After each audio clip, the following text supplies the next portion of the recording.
पीर फकीर बुजुर्गान दीन के बारे में जिन्होंने कभी नमाज भी नहीं पढ़ी होती, जो पढ़ने वाले हैं, उनकी बात नहीं मैं कर रहा। उनके बारे में लोग कहते हैं देखें जी नमाज जिक्र अज़कार इबादत तो इसलिए की जाती है कि अल्लाह तक बंदा पहुंचे, और जो अल्लाह तक पहुंच चुके हैं उनको तो अभी इन चीज़ों की जरूरत ही कोई नहीं है। तो उनसे ज़रा पूछें कि रसूलुल्लाह अल्लाह तक नहीं पहुंचे हुए थे, जो इस कायनात में वसीला है मखलूक और खालिक के दरमियान हदायत का, उनसे ज्यादा कौन अल्लाह तक पहुंचा हुआ है? और उनके लिए हुक्म हो रहा है, नबी तुमने खुद अपनी जुबान से कहना है, इन्नी उमिर तू, मुझे हुक्म दिया है मेरे रब ने, अन अकूना अव्वला मन असलम, कि सबसे पहले मैं मुस्लिम हो जाऊं, मैं सर तस्लीम खम करूं,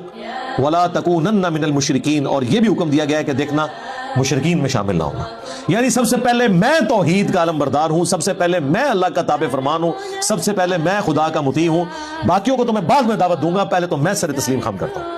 अब मुझे बताएं, अगर अल्लाह के नबी को यह हुक्म दिया जा रहा है कि आपने ये कहना है कि मैंने शरीयत की पाबंदी करनी है, मैंने अल्लाह के सामने सर झुकाना है, मैंने अल्लाह के एक एक हुक्म की पैरवी करनी है, तो बाप शाही कोई नहीं।